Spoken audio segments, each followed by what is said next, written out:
సేవలు మాటల్లో చెప్పలేనివి. ఒక ప్రభుత్వం కూడా ఇలా చేయలేదు. కానీ ఇంత బాగా చేస్తున్న 17వ సంవత్సరం చేస్తున్నందుకు చాలా సంతోషం. ఈ సేవలు ఎవరూ చేయలేనివి అంత బాగా చేస్తున్నారు. భక్తులకి ఏ లోటు లేకుండా ఆఖరికి వైద్య సదుపాయం కూడా ఏర్పాటు చేశారు.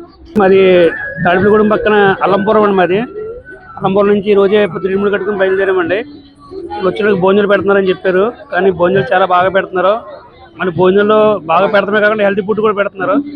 కర్డ్ రైస్ అని, కిచీ రైస్ అని, స్వీటు, మొత్తం ఎంతమంది వచ్చినా అంతమందికి పెడుతున్నారు. ఈ జనం చూస్తుంటే నాకు ఇక్కడ చూస్తే 24 hours కూడా పెట్టేలాగానే కనపడుతున్నారు. అక్కడ మరి పొద్దు నుంచి ఎన్ని స్టార్ట్ చేసి నాకు తెలియదండి.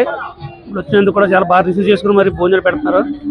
వచ్చినందుకు చాలా సంతోషంగా ఉంది. భోజనం పెట్టించి పుట్టకొని సతీష్ కుమార్ అంటే ఆయన చాలా చాలా మంచి వ్యక్తులు. ఇంత మేము ఇప్పుడు ఆల్రెడీ ఇలా పెట్టక ముందు కూడా మేము ఆల్రెడీ ఇద్దరం భోజనం చేస్తా కూడా అనుకున్నాం. ఎవరు మహానుభావుడు మంచి భోజనం పెట్టేస్తే డబ్బు ఉంటే కాదు, 10 మందికి సేవలు అన్నారు కదా, మానవ సేవ మాధవ సేవ అని. నిమాదంలో ఆయన ఇలా చేయనందుకు చాలా సంతోషం.